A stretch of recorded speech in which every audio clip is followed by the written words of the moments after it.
안녕하세요. 오늘도 사연살롱을 찾아주셔서 감사합니다.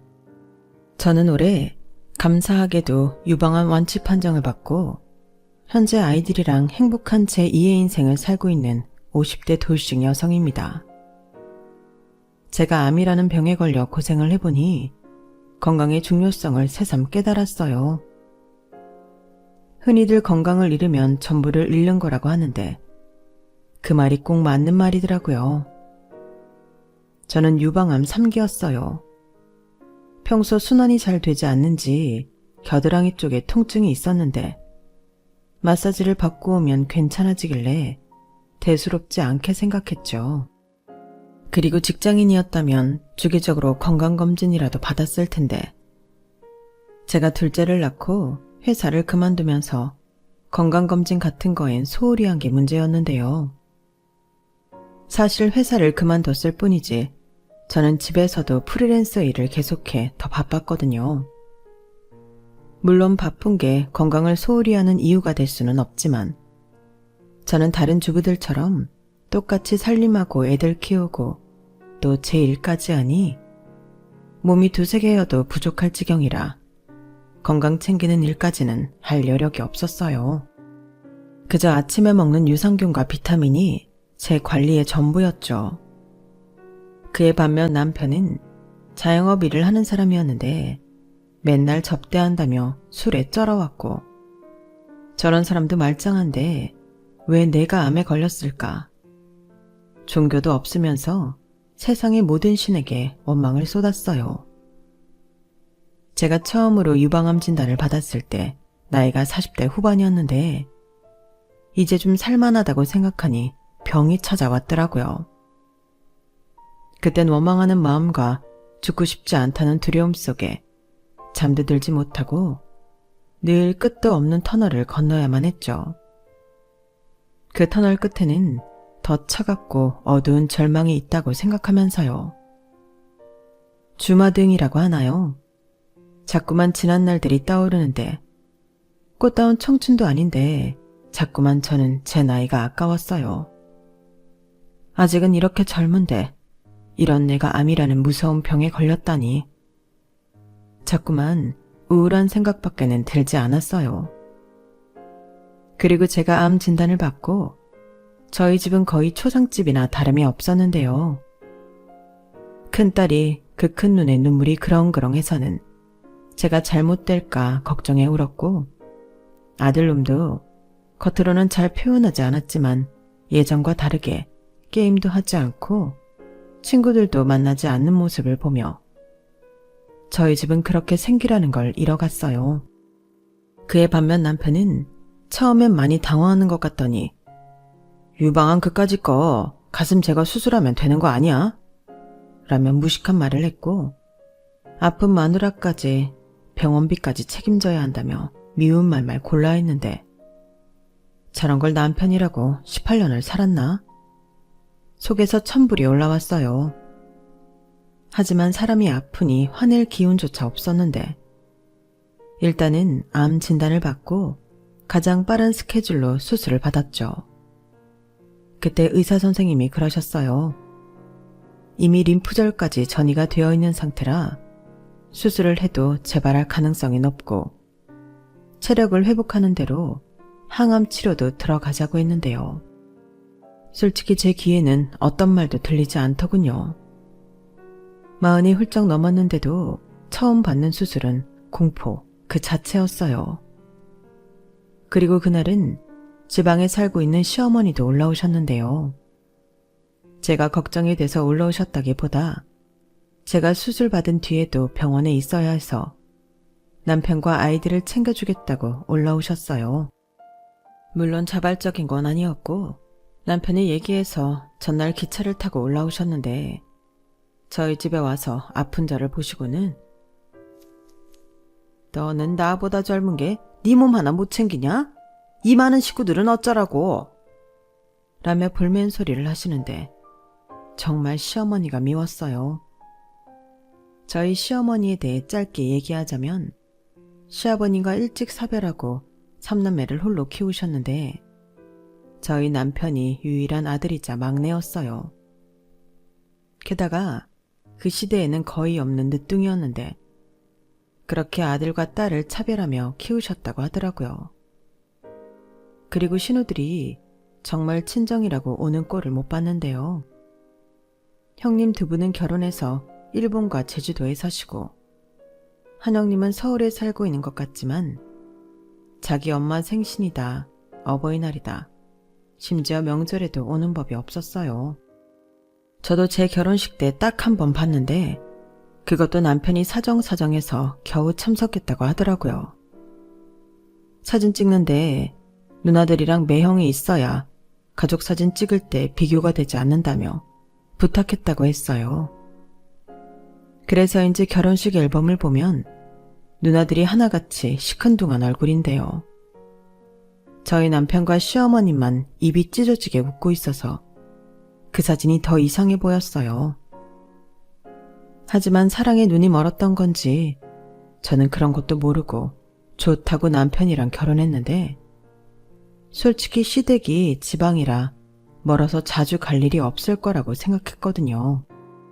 그러니 시댁 갈 일도 별로 없고 먼 거리를 뚫고 시어머니가 자주 올 일도 없을 거라고 생각했는데 그것도 아니었어요. 여기저기 아픈 곳도 많고 혼자 살고 계셔서 챙겨야 할 게 한두 가지가 아니었죠. 또 혼자 사시면서 손은 왜 그렇게 끝인지 김장할 때도 배추 100포기를 뽑아놓고 저더러 와서 하라고 하는데 죽는 줄 알았어요. 그때는 직장도 다니고 있을 때인데도 시어머니는 김장이 제 회사보다도 더 중요한 거라고 역정을 내셨죠. 그렇게 담근 김치는 가만 보면 여기저기 퍼주기 바빴는데 혼자 계셔서 그런지 저희 어머니는 거의 노인정에서 살다시피 하시는 분이셨어요. 그리고 거기서 늘 아들 자랑, 며느리 자랑, 손주, 손녀 자랑하는 게 유일한 낙이셨는데 그땐 싫지만 그래도 시어머니라고 합가하는 것보다는 1000만 번 낫다는 생각으로 서울과 지방을 왔다 갔다 했네요. 너무 거리가 먼 지방이다 보니 명절에는 내려가면서 벌써 지쳤는데 남편은 자기 고향 간다고 피곤한 줄도 모르더라고요. 그리고 명절 연휴 내내 집에는 오지 않고 여기저기 불려다니며 또 술만 퍼마셨는데 시어머니는 오랜만에 내려왔으니 어쩔 수 없지. 넌 괜히 네 남편한테 전화질하지 말고 손이나 빨리 움직여라. 라며 당신 아들 편만 그렇게 드셨어요. 아마 여기까지 얘기하면 제 또래의 여자분은 분명 공감하셨을 텐데요. 네, 저도 저희 시어머니가 유별나다는 생각은 하지 않고 다른 집 시어머니랑 크게 다르지 않다고 생각했어요. 그래서 고부 갈등을 겪는 것보다는 시어머니 살아계시는 동안은 봉사하자는 마음으로 어지간한 일은 제 손으로 했는데요. 제사, 명절, 어버이날, 생신, 그 밖에 여름 휴가나 유독 긴 연휴에는 홀로 계신 시어머니 때문에 제대로 쉬어본 적이 없어요. 심지어 제가 회사를 그만두고 프리랜서를 할 때는 제가 노는 줄 알고 걸핏하면 전화해서 이것저것 쓸데없는 참견을 하셨는데 그렇게 프라이팬에 달궈지는 깨처럼 달달달 볶이다 얻게 된 게 병인 거죠. 그렇게 생각한 저는 시어머니가 미치도록 미웠어요. 그리고 저에게 대리 효도를 시킨 남편놈도 죽이고 싶을 정도로 싫었는데요. 그래도 새끼들 때문에 이혼 생각은 못하고 살았죠. 게다가 몸까지 아프니 꼴의 남편이라고 심적으로 의지하고 싶었는데요. 원래 무언가 기대하고 바라면 실망이 크다고.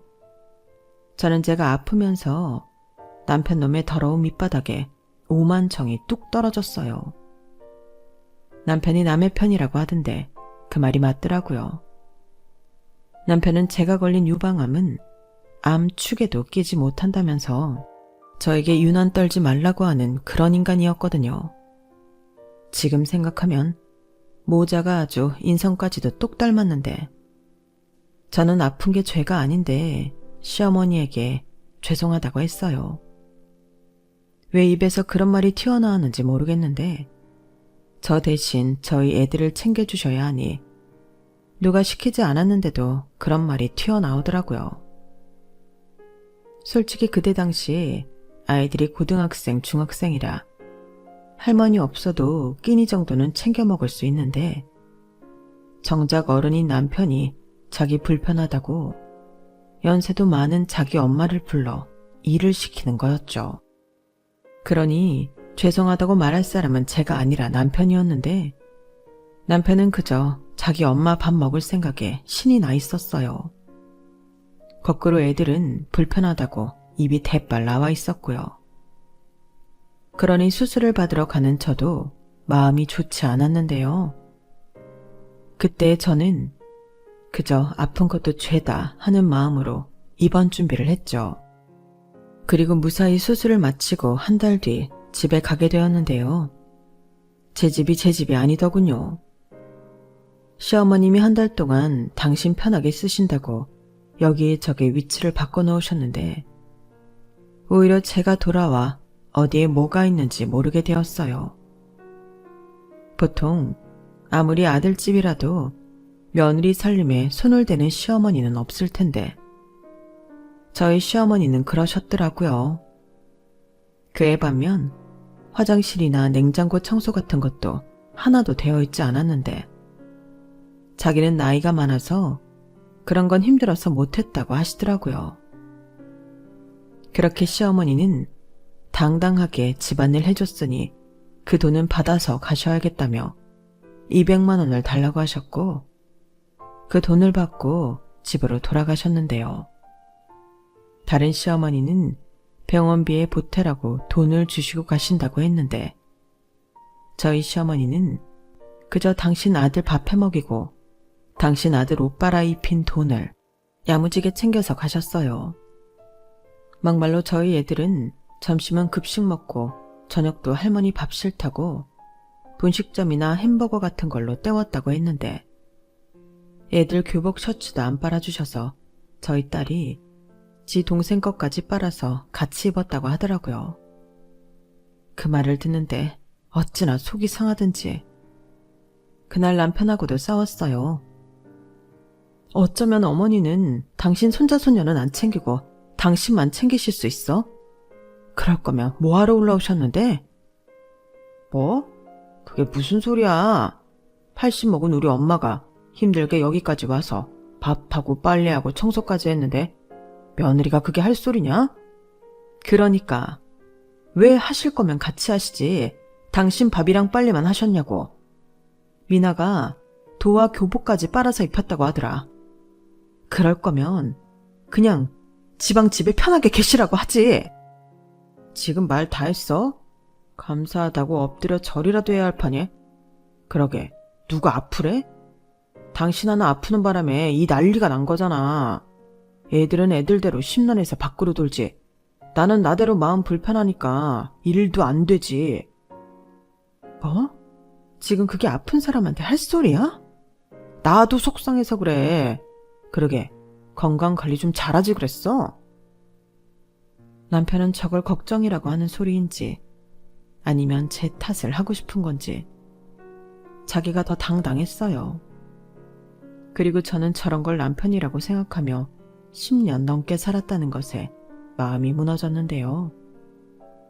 이건 서운하다는 표현으로는 설명할 수 없는 절망이었어요. 그래도 한때는 참 사랑했던 남자였는데 내가 이렇게 사람 보는 눈이 없었나 자괴감마저 들더라고요. 그래서인지 저는 퇴원하고 계속 몸이 아팠어요. 병원에서는 정신적으로나 육체적으로나 무리하지 말라고 했는데 저는 집에 온 첫날부터 몸과 마음을 무리했거든요. 그나마 다행인 점은 아이들이 있다는 거였어요.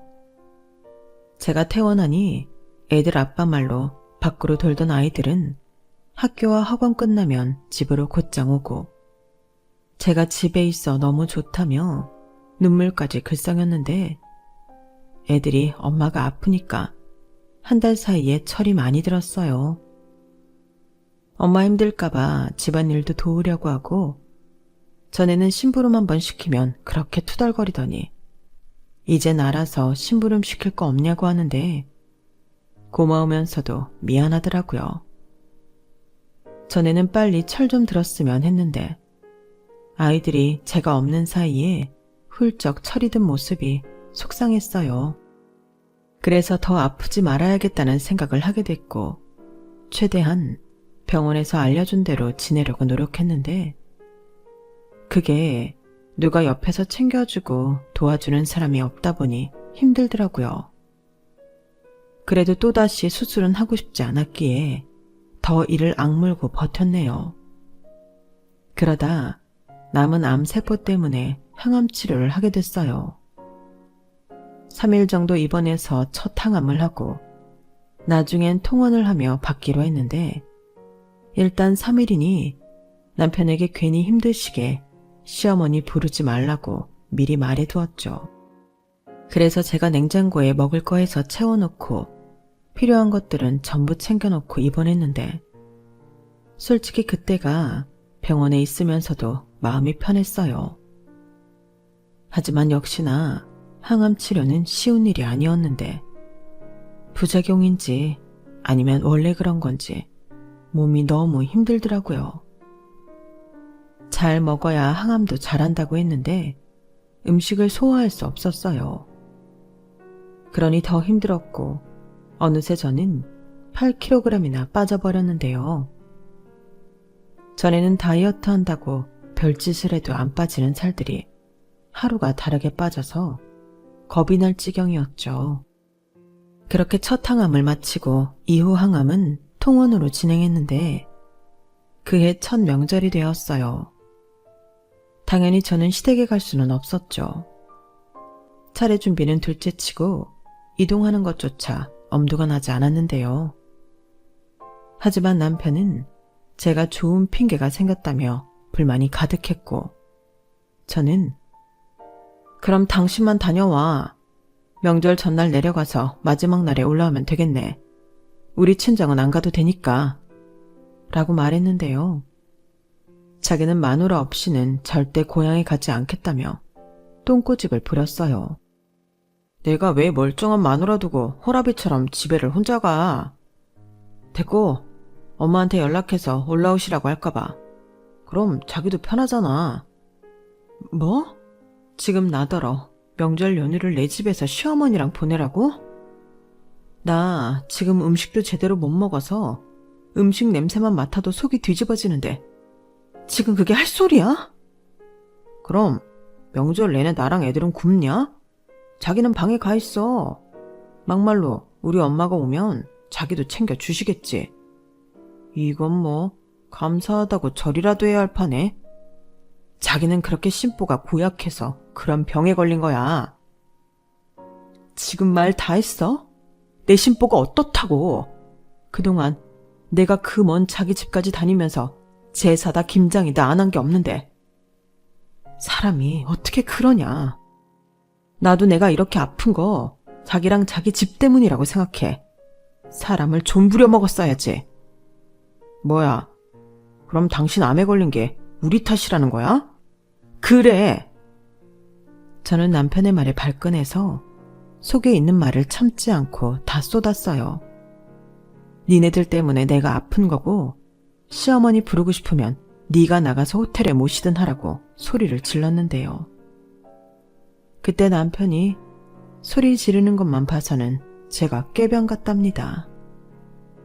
그 말까지 듣는데 기운이 있었다면 뭐라도 던졌을 거예요. 그만큼 너무 열받았는데 다행히 차표를 구하지 못한 시어머니는 아픈 며느리 있는 집에 가서 고생하기 싫다며 상경을 포기하셨죠. 그 바람에 남편은 지 좋아하는 동태전도 못 먹는다며 입이 대빨 나왔는데 친정 부모님이 음식 못하는 딸을 대신해서 이것저것 만들어와 그의 명절은 그렇게 지나갔어요. 그리고 저도 1차 항암이 끝날 무렵이 되었는데요. 하필이면 그 즈음이 시어머니 생신이셨어요. 시어머니 나이가 80이 넘었는데 생일은 명절처럼 절대 혼자 있고 싶지 않다고 진작부터 말씀하셨죠.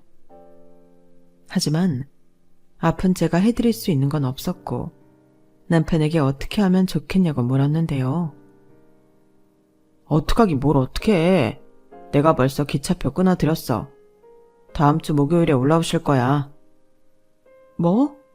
다음 주 목요일이면 나 병원 가는 날인데. 그래, 자기는 병원 가고 나는 엄마 모셔오고 그럼 되잖아. 그리고 자기 힘드니까 밥도 알아서 먹고 들어올게. 그럼 애들은? 애들이야 지들이 알아서 하는 거지. 뭐 원래 안 그랬나? 그리고 자기는 힘들다고 해도 애들 밥은 챙기잖아. 그야 애들은 먹어야 하니까. 그리고 이왕 나가서 먹을 거면 애들도 데리고 가서 먹여야지. 피차 불편해. 애들이 뭐 할머니 왔다고 좋아하나? 다들 자기 닮아서 조금만 불편해도 얼굴에 심통이 가득하잖아. 말 똑바로 해. 나 닮아서 그런 게 아니고 어머님이 자꾸 나나 애들을 긁으시잖아. 우리 애들처럼 착한 애들이 어딨다고. 그야 당신 생각이지. 아무튼 그렇게 하기로 이미 다 예약했다. 병원 나 없이도 잘 갔다 올 수 있잖아. 이번에도 장모님이 가시지? 저는 남편의 말에 기가 찼어요. 언제는 자기가 저를 데리고 병원에 갔다고 저런 말을 하는 건지. 저는 남편과 대화를 하면 할수록 속이 답답했어요. 마음 같아서는 저런 인간 이혼해서 안 보고 살고 싶었는데 애들도 있고 제가 아프니 저런 인간도 마음처럼 버릴 수는 없겠더라고요. 그렇게 정말 싫은 그날이 되었어요. 저는 아침부터 친정엄마 차를 타고 병원으로 갔고 남편은 오전 근무만 하고 점심때 서울역으로 시어머니를 모시러 간다고 했는데 최대한 늦게 집에 오길 바랬죠. 그리고 제가 집에 도착했을 때는 시어머니가 거실에서 과일을 드시며 이미 자리를 차지하고 계셨는데요. 저더러 살이 많이 빠졌다면서 안 돼 보인다는 말이 아닌 보기 좋다는 말을 하셨어요. 아, 사람이 좀 아프니 딱 보기 좋네. 너는 그 체중을 유지해야 해. 전처럼 찌면 보기도 나쁘고 사람이 괜히 둔해 보인다? 넌 아파서 돈 벌었다? 저게 아픈 사람한테 할 소린가요? 저는 화낼 힘조차 없어서 그냥 안방으로 들어가 누웠어요. 친정엄마가 집에 와서 시어머니에게 인사하고 간다는 걸 제가 고집부려 보냈는데 너무 잘했다는 생각이 절로 들었죠. 그리고 한숨 자고 일어나니 밖에서는 무슨 파티라도 열린 듯 시끌시끌했는데요. 저희 시어머니가 귀도 잘 안 들리셔서 늘 TV 볼륨을 크게 해놓으시거든요. 거기에 남편이랑 이야기를 해야 하니 당신 목소리도 엄청 크게 하시는데 사람이 싫으면 다 싫다고 깔깔거리는 시어머니 웃음소리도 소름 끼치게 싫었어요. 결국은 아랫집과 윗집에서 시끄럽다며 관리실통에 민원이 들어왔는데 남편은 별것도 아닌 일로 이웃끼리 일어나며 오히려 큰 소리를 내더군요. 어찌나 창피한지. 저는 그때 결심했어요. 내가 완치 판정 받으면 제일 먼저 저 인간하고 갈라서겠다고요. 그럼 그때는 애들도 다 커서 괜히 양육권이니 친권이니 쌓을 것도 없겠다 생각했는데 다음날 새벽부터 남편이 저를 깨우더군요. 다른 건 몰라도 자기 엄마 아침상을 차려드리라고요. 그게 며느리 된 도리 아니겠냐고 하며 출근하는데 출근하는 사람 붙잡고 싸우고 싶지 않아서 저는 알겠다고 했죠. 그래도 제 딴에는 냉장고에 있는 거 털어서 아침상을 차렸어요. 콩나물국도 끓이고 친정엄마가 가져다 주신 밑반찬을 꺼내 상을 차렸는데 시어머니가 이딴 걸 어떻게 먹냐고 숟가락을 들다가 도로 내려놓으시더라고요. 어머니, 그래도 제가 힘들게 차렸는데 조금이라도 드시죠. 됐다. 네가 차리긴 뭘 차려? 콩나물에 물 넣고 끓인 게 다잖아. 아무리 몸이 아프다고 해도 그렇지? 너 정말 너무한 거 아니냐? 병원비며 생활비며 다 내 아들 돈인데 여태 내 아들한테 이딴 거 먹인 거야? 그이는 밖에서 더 비싸고 좋은 거 먹었어요. 어머님도 어제 그이랑 맛있는 거 드셨잖아요. 밤에 야식까지 다 챙겨 드셔놓고. 뭐야? 저기 아프다고 하더니 약을 잘못 먹었나? 어디서 시어머니한테 말댔구야? 어머니, 제 나이가 벌써 47이에요. 이제는 할 말은 하고 살아야죠. 저도 지금 제정신 아니에요. 어머니는 저처럼 안 아프셔서 모르겠지만 이렇게 사는 것도 보통 일 아니거든요. 그럼 식사 안 하실 거면 치울게요. 시어머니는 제 말에 약이 올랐는지 헛기침을 하고는 핸드폰을 들고 화장실로 가셨어요.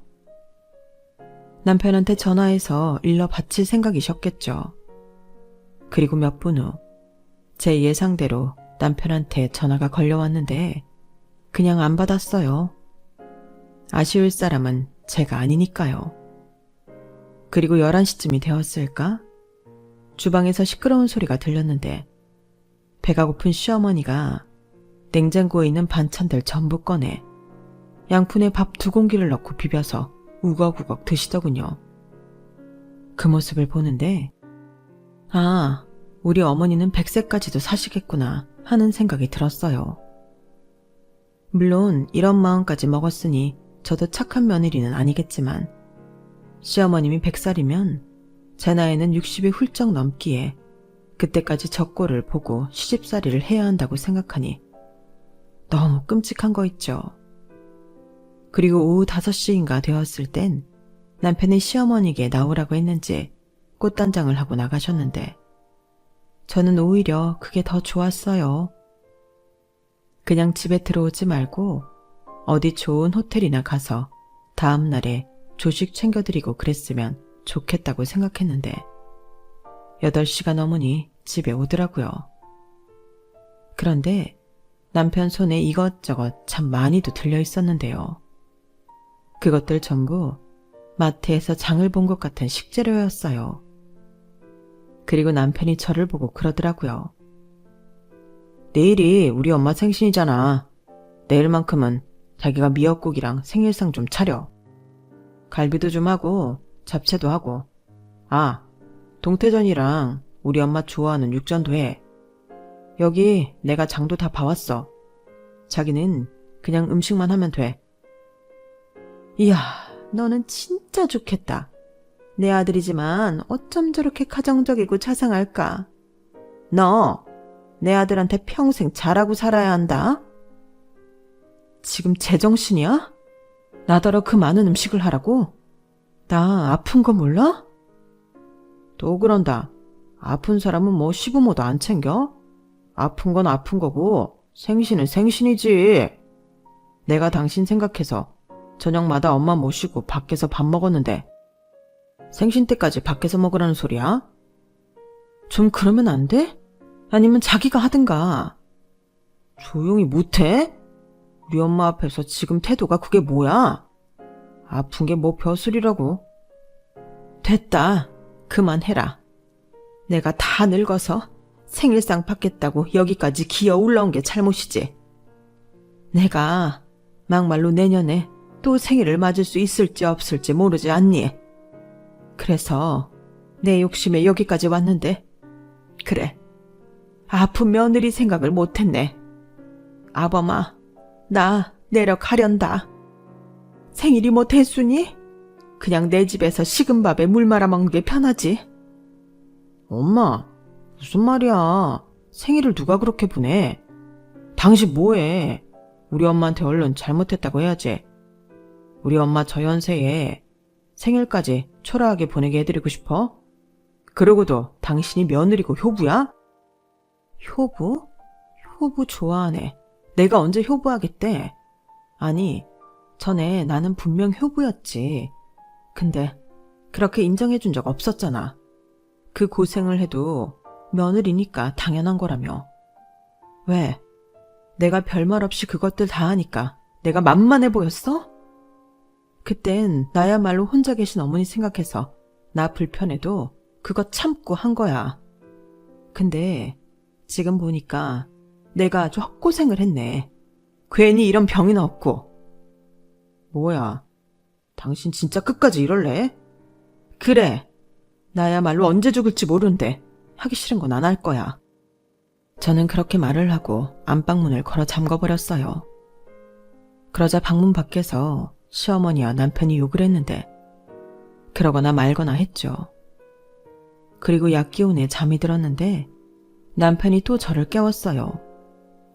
잠긴 문을 어떻게 열고 들어왔는지 저한테 앞치마를 내밀더라고요. 그래도 그렇지. 오늘 생신인데 당신이 그러면 돼? 우리 엄마 어젯밤에 많이 속상해 하셨어. 당장 내려가신다는 걸 내가 겨우 붙들었다고. 솔직히 우리 엄마가 살면 얼마나 사냐? 당신 아픈 것도 이해해. 근데 하루만 참으면 되잖아. 당신 말대로 그동안 할 거 다 했는데 이제 와서 당신이 당신 점수 깎을 필요가 뭐가 있어. 우리 생신상 잘 차려드리고 기분 좋게 배웅해드리자. 그래야 자기 마음도 편하지. 뭐라는 거야? 지금 마음 편하고 싶은 사람은 내가 아니라 자기 같은데. 그렇게 생신상 차려드리고 싶으면 당신이 해. 내가 멀쩡한데 괜히 그래? 나 살 빠진 건 안 보이니? 그 정도로 음식하는 게 힘든 건데 어쩌면 자기 엄마 생각은 그렇게 하면서 내 생각은 안 해? 그리고도 자기가 내 남편이야? 그럼 기어이 우리 엄마 생신상을 안 차리겠다는 거야? 나이 80 먹은 노인네 생일상 앞으로 몇 번이나 더 차린다고. 그걸 안 차린다고? 남편은 제가 강경하게 생신상 차리는 걸 거부하자 광분하며 안방을 나갔어요.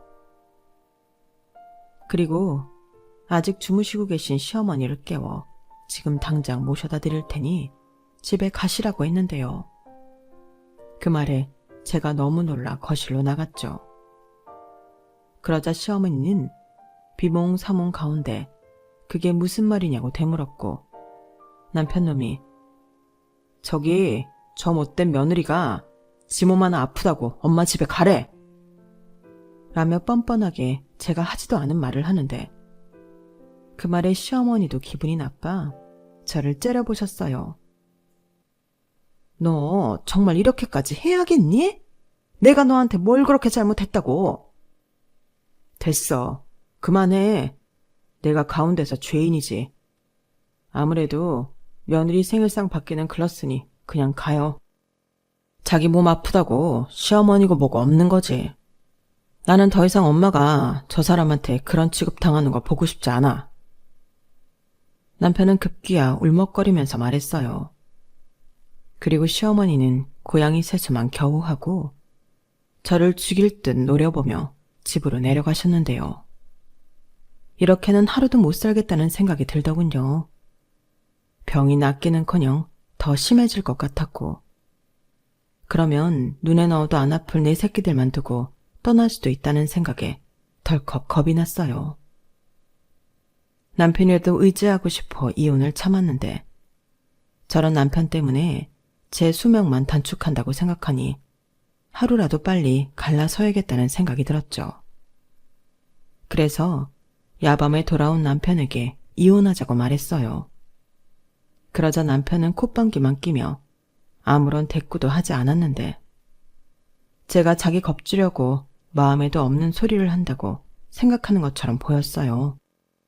그 모습을 보는데 왜 그렇게 약이 오르던지 저는 제 마음이 100% 진심이라는 걸 보여주고 싶었고 친정 언니한테 전화해 도움을 청했는데요. 형부가 6급 공무원이라 여기저기 발이 넓으셨어요. 그래서 친정언니 도움으로 합의 이혼 서류를 가져다 작성했고 정식으로 남편에게 이혼을 요구했는데 처음엔 좀 놀라는 눈치더니 이윽고 남편은 저를 향해 비웃으며 이렇게 말했어요. 그 몸으로 나랑 이혼하고 어떻게 살려고 그래? 당신 들어올 수입도 없잖아. 왜? 다 늙은 장인 장모님한테 의지하려고? 당신도 참 이기적이다. 장인 장모님은 무슨 죄니? 그리고 나 이혼당할 사유 없거든. 그러니까 양육권, 재산 분할 아무것도 안 줄 거야. 당신은 당신 몸만 이 집에서 나가는 거라고. 그래도 좋으면 이혼해 줄게. 진짜 뻔뻔하다. 이혼당할 사유가 없어? 왜? 도박하고 바람 피우고 그런 거 아니면 이혼당하지 않는다는 법이라도 있니? 그리고 이 아파트 살 때 내 돈만 1억 가까이 들어갔어. 그리고 대출금도 나 수술 받기 전까지 같이 냈고. 그 내역들 내 통장에 다 있는데 나더러 몸만 나가라고? 여기서 몸만 나갈 사람은 내가 아닌 것 같은데? 무슨 말이야. 당신 수술하고 그 뒤부터는 내가 다 내고 있는데 내가 지금 얼마나 힘든 줄 알아? 애들 학원비에 대출금에 당신 병원비까지. 내 병원비는 보험에서 다 나오는데 거기에 왜 끼는 거야? 그리고 애들 학원비도 내가 아프기 전까지 내 돈으로 다 냈어. 당신이 학원비 아깝다고 가지 말라고 하는 거 내가 보내면서 내가 다 냈다고. 그리고 말이 나와서 하는 말인데 양육권? 그거 애들한테 물어봤니? 우리 애들 이제 어리지 않아. 누구랑 살고 싶은지 선택할 수 있어. 선택? 네가 그러고도 정상적인 엄마냐? 그러다 너 잘못되면 우리 애들은 아픈 엄마한테 내가 어떻게 애를 맡기니? 됐고 법으로 해. 그럼 깔끔하잖아. 저는 뭘 믿고 저 인간이 저렇게 당당할까 기가 막혔어요. 그리고 형부와 상의 끝에 형부 아는 분의 소개로 이혼 소송을 하기로 했고, 소송 중에는 남편이랑 같이 있지 않는 게 낫겠다는 조언대로 저는 친정으로 아이들을 데리고 갔는데요. 그때 남편이 쌩 난리를 치더군요. 소장을 받고 눈이 완전히 돈 거예요. 제가 정말로 거기까지 할 줄은 몰랐나 보더라고요. 그래서 친정까지 달려와 저더러 나오라고 고래고래 소리를 질렀는데 저희 아빠가 골프채 드라이브 가지고 나가셨고 그놈은 화가 단단히 난 저희 아빠를 보고 걸음아 나 살려라 도망을 갔는데 그때 친정엄마가 많이 우셨어요. 아픈 딸 저런 사위랑 사는 줄 모르고 당신이 그동안 편하게 살았다고요. 그리고 애들도 자기네들은 무슨 일이 있어도 아빠랑은 살지 않을 거라며 제품에 안겼는데요. 둘 다 너무 커서 제품이 부족했어요. 그 후 저는 정말 살기 위해 마음을 독하게 먹었죠. 이혼하고 애들 키우며 시어머니보다 더 오래 살겠다고 다짐을 하니 시도 때도 없이 찾아오는 고통도 이길 수 있었어요. 그리고 제 이혼 소송을 맡아준 변호사님을 통해 살고 있는 아파트며 양육비, 또 위자료까지 전부 다 청구할 수 있다는 희소식은 듣게 되었는데요. 원래 이혼 앞에서 아름다운 이별은 없다고 그동안 참았던 걸 전부 보상받고 싶더라고요. 그렇게 저는 이혼 소송과 추가 항암 치료까지 하며 근 1년 남짓한 시간을 보냈고 드디어 승소하게 되었어요.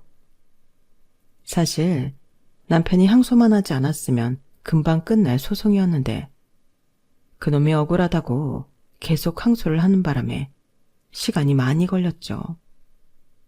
하지만 나중엔 판사님이 괘씸하다고 저희가 청구한 위자료를 다해 거주 중인 아파트를 저에게 넘기라는 명령이 떨어졌고 그에 따라 남편이 절대 못 준다고 했던 그 아파트는 온전히 제 것이 되었는데요.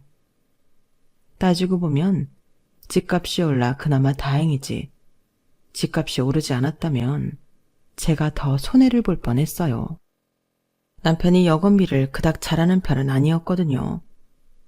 주변에서 농담처럼 회사는 제가 아니라 남편이 때려치워야 하는 거 아니냐고 할 정도로 제 수입이 훨씬 나았었는데 그때도 제가 남편 기죽이지 않으려고 배려한 거였죠.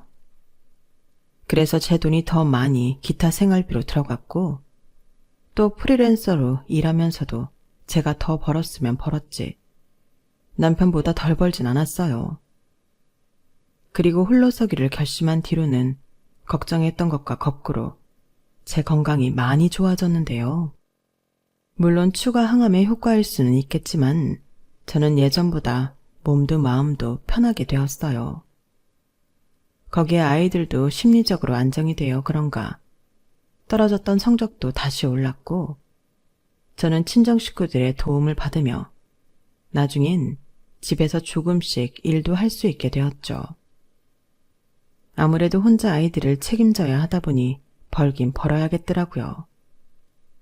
대신 무리는 하지 않고 쉬엄쉬엄 하며 제 자존감을 회복했는데 일도 하고 치료도 열심히 받다 보니 저는 세상에서 못 이룰 게 없는 그런 사람이 되었어요. 반면 저한테 다 뺏기고 이혼당한 남편은 오갈 곳이 없어 여기저기 신세를 지다 결국 80세 노모인 시어머니 집에 가서 얹혀 사는 것 같았는데 보아하니 실적 미달로 회사에서도 잘린 것 같더군요. 그것도 뭐가 자랑이라고. 저한테 양육비 보낼 돈 없다며 강짜를 부렸는데 저는 양육비 필요 없으니 애들 볼 생각은 하지도 말라고 큰 소리 쳤어요. 그리고 몇 달이 지났을까? 시어머니에게 연락이 왔는데요. 자기가 너무 힘들다고 저더러 자기 아들을 다시 봐달라고 하는 겁니다. 제가 미쳤나요? 어떻게 나온 소굴인데 다시 들어가게. 저는 싫다고 했어요. 아픈 며느리한테 대접받으려 하는 시어머니도 싫고 그걸 주동하며 저를 나쁜 며느리 만드는 남편은 더 싫다고 했는데 그러자 시어머니가 울면서 그러시더군요. 그래, 내가 문제구나. 내가 얼른 죽어야지. 괜히 오래 살아서 아들 며느리 이혼하는 거나 보고. 전부 내 탓이다, 내 탓이야. 저는 수학이 넘어 흐느끼는 시어머니의 목소리를 듣고 전혀 동요하지 않았어요. 그동안 하도 당해서인지 마음이 전혀 움직이지 않더라고요. 그리고 이 말은 할까 말까 하다가 못하면 평생 후회할 것 같아 했는데요. 네, 전부 어머니 탓 맞아요. 어머니가 아들 자식을 잘못 키우셔서 그렇게 된 거죠. 그러니까 저한테 조금이라도 미안한 감정이 있으시다면 그 아들 끼고 죽는 날까지 먹이고 입히고 그렇게 사세요. 이 말에 시어머니는 충격을 받으셨는지 아무 말도 못하셨어요. 그래서 그 틈에 최대한 예의 갖춰 인사드리고 전화를 끊은 후 번호를 차단시켰는데요. 애들한테도 아빠나 할머니 전화는 받지 말라고 일러뒀죠. 그러자 우리는 벌써 차단했지. 걱정하지 마. 누나랑 나는 엄마한테 함부로 하는 사람 가족이라고 생각하지 않아. 라고 아들이 먼저 그러는데 애들도 오죽하면 저런 말을 할까. 엄마로서 씁쓸했어요. 좋은 가정 속에서 잘 키우고 싶었는데 괜히 미안하더라고요. 그러자 이젠 다 큰 딸이 엄마는 엄마 몸만 생각해. 우리를 생각해서라도 오래 살아야지. 나는 엄마가 세상에서 제일 좋단 말이야. 라고 해줬는데 저는 지금도 그 말을 기억하며 어느 하나도 소홀히 하지 않으려 애를 써요. 지금은 그 문제의 아파트 팔아버리고 친정 언니네 근처로 이사와 살고 있는데 딸은 어느덧 커서 대학생이 되어 취업 준비를 하고 있고 아들은 며칠 뒤면 군 제대를 합니다. 둘 다 저보다 키도 크고 이젠 바라만 보고 있어도 그렇게 든든할 수가 없는데요. 기쁘게도 완치 판정까지 받아 저는 이제 하늘을 날 것만 같아요. 암이라는 병을 이겨내니 새삼 제 손으로 못할 일이 없겠다는 자신감이 들거든요. 비록 50대 아줌마가 되어 갖게 된 자신감이지만 20대 딸 못지않게 제 안에는 열정이 가득합니다. 이젠 운동도 취미가 되었고 다시 직장도 다니고 여유가 생기면 공연을 보거나 여행도 다니며 이제야 행복다운 행복을 누리며 사는데요. 그동안은 미련하게도 단란한 가족으로 사는 게 행복이라고 생각했어요. 저는 저대로 제 역할을 다 하고 남편도 남편대로 열심히 살아 아이들이 크면 서로 수고했다, 고마웠다 하며 여유로운 노후를 보내는 것.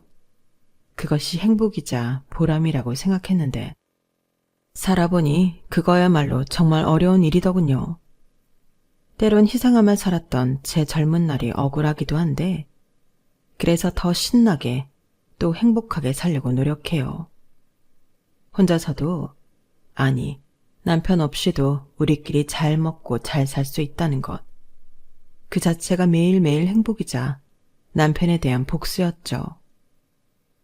복수라는 표현이 좀 거칠게 느껴지는데 저는 그렇게 생각해요. 제가 잘 사는 것이 그 인간들한테 최고의 복수를 하는 거라고요.